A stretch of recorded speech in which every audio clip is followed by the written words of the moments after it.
Assalamualaikum warahmatullahi wabarakatuh. Perkenalkan, nama saya Nidia Julanar Salman dari jurusan Teknik Mesin Universitas Sultan Ageng Tirtayasa.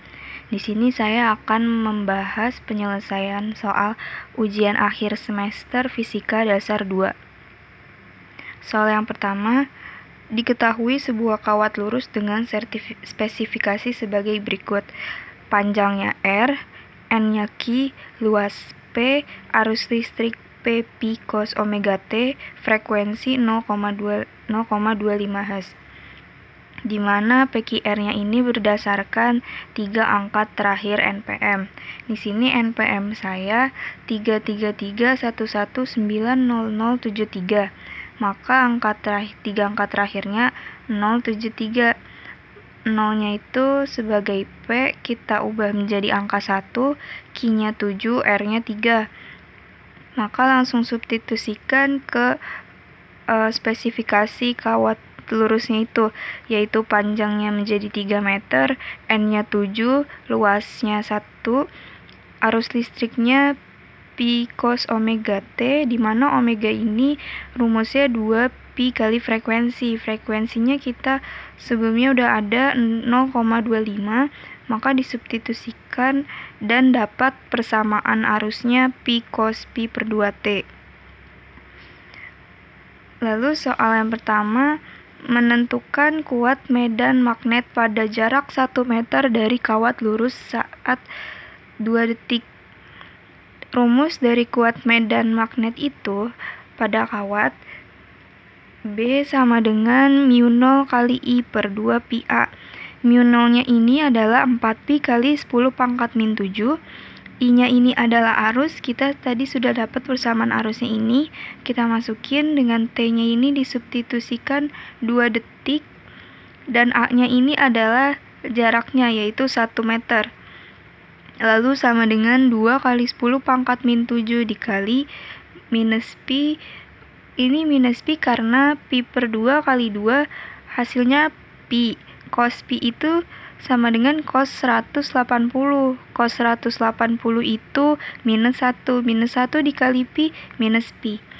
Lalu sama dengan minus 2 pi kali 10 pangkat min 7.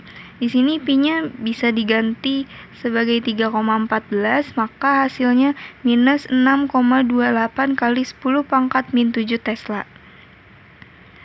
Lalu soal yang kedua, kuat medan magnet di pusat jika kawat lurus dibuat lilitan hingga menjadi solenoida saat 2 detik. Rumus kuat medan magnet solenoida di pusatnya itu adalah B sama dengan mu0 kali I kali N per L. Mu0-nya ini adalah 4 pi kali 10 pangkat min 7. I-nya ini persamaan yang tadi, dengan T-nya disubstitusikan 2 detik, dan N-nya ini adalah 7. L-nya ini adalah panjang dari kawat atau panjang dari solenoidanya, yaitu 3 meter. Maka sama dengan 4 pi kali 10 pangkat min 7 dikali minus pi dikali 7 per 3. Sama dengan minus 28 per 3 pi kuadrat kali 10 pangkat min 7 Tesla. Atau sama dengan min 9,333 pi kuadrat dikali 10 pangkat min 7.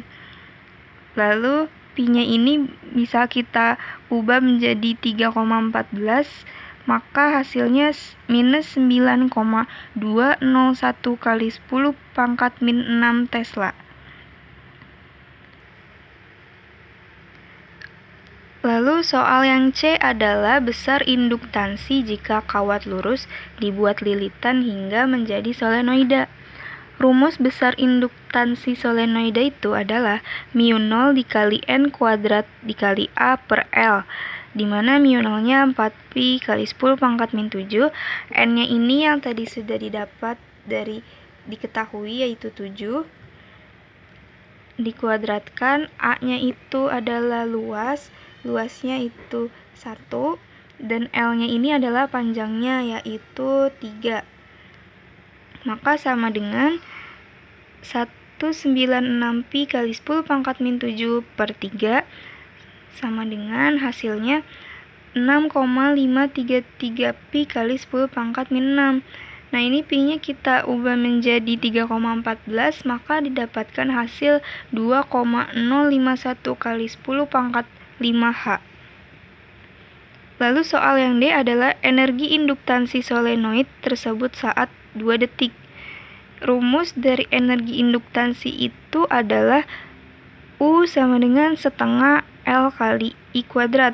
Karena solenoida L-nya itu mu0 kali N kuadrat kali A per L, atau kita sudah mendapatkan L-nya itu dari soal yang C, yaitu 6,533 Pi kali 10 pangkat min 6. Maka langsung kita substitusikan ke sini, dan I-nya juga kita sudah dapat persamaannya itu Pi cos Pi per 2T, dan T-nya ini kita substitusikan 2 detik. Maka sama dengan 1/2 kali 6,533 Pi kali 10 pangkat min 6 dikali Pi cos Pi per 2 kali 2 dikuadratkan, sama dengan setengah kali 6,533 Pi kali 10 pangkat min 6 dikali minus Pi dikuadratkan. Maka U sama dengan 3,266 Pi pangkat 3 kali 10 pangkat min 6 Joule. Atau Pi-nya ini bisa kita ubah jadi 3,14, maka hasilnya 1,011 kali 10 pangkat min 4 Joule. Lalu soal berikutnya yang D, besar gaya gerak listrik maksimum yang berubah hanya terhadap sudut. Rumus dari gaya gerak listrik yang berubah terhadap sudut itu E sama dengan N kali B kali A kali omega sin omega T. Karena di sini yang ditanya adalah maksimum, maka sin omega T-nya ini harus bernilai 1. Maka E max-nya itu N kali B kali A kali omega.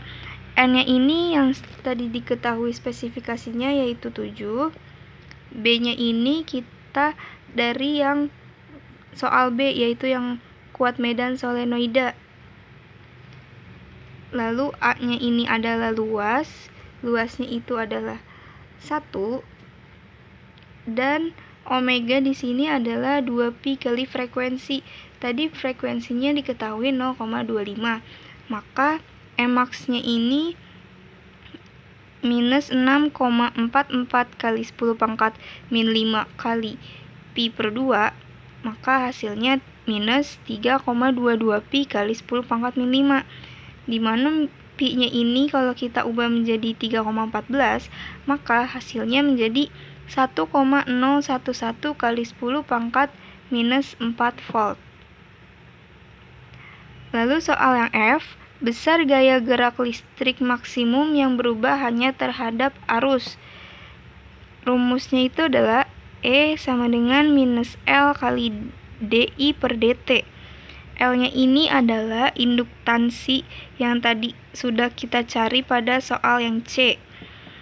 Lalu I-nya ini kita juga punya persamaan Pi cos Pi per 2T. Nah, itu kita turunkan.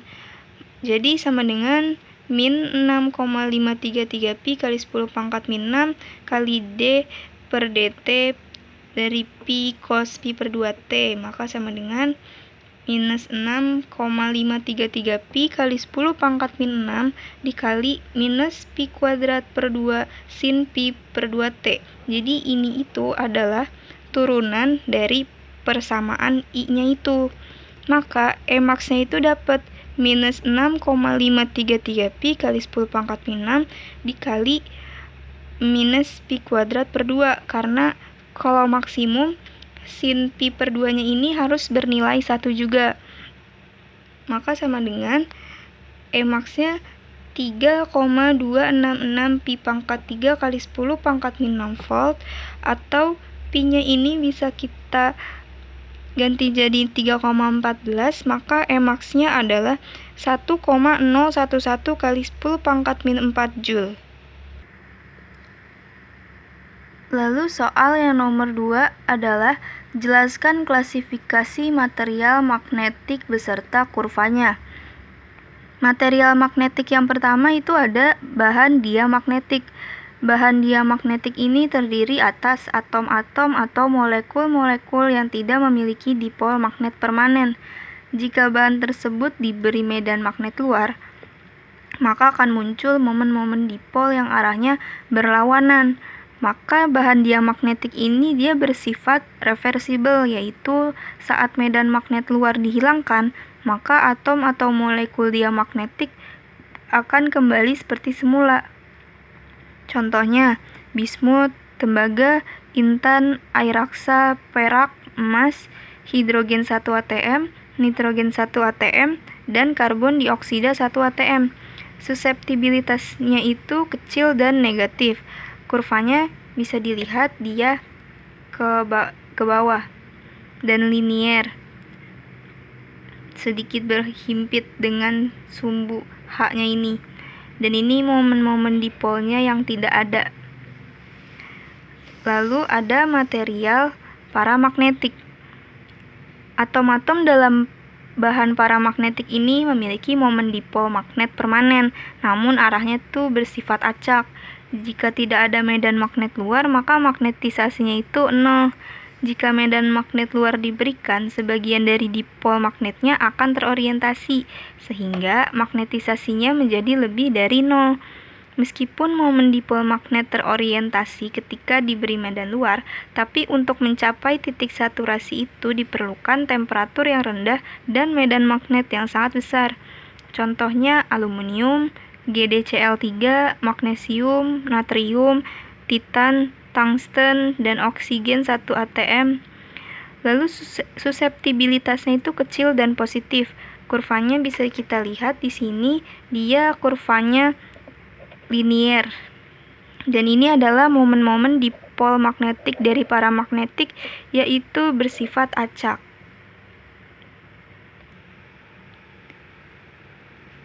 Lalu ada material ferromagnetik. Walaupun tidak diberi medan magnet luar, material ferromagnetik ini tetap memiliki orientasi momen-momen dipol yang searah. Contohnya besi, nikel, kobalt, gadolinium, dan europium. Suseptibilitasnya tuh besar dan positif. Fungsi bidang terapan dan tergantung pada mikrostrukturnya. Kurvanya dapat dilihat di sini, dia melengkung. Di sini udah seperti parabola dan habis itu linier. Dan ini adalah momen-momen dipol dari ferromagnetik, yaitu searah semua. Dan ferromagnetik juga punya kurva histeresis, di mana titik MS-nya ini adalah titik magnetisasi saturasi setelah diberi medan H. Titik MRS ini titik magnetisasi yang tersisa saat medan H dihilangkan. Dan yang 0 ini adalah titik awal sebelum diberi medan.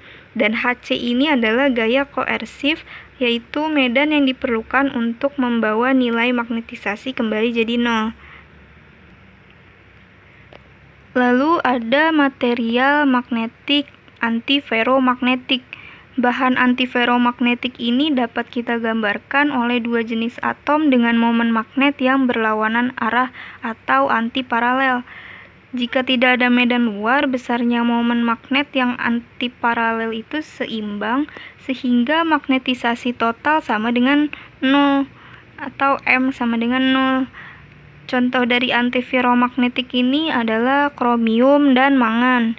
Suseptibilitasnya kecil dan positif, dan kurvanya itu dia linier.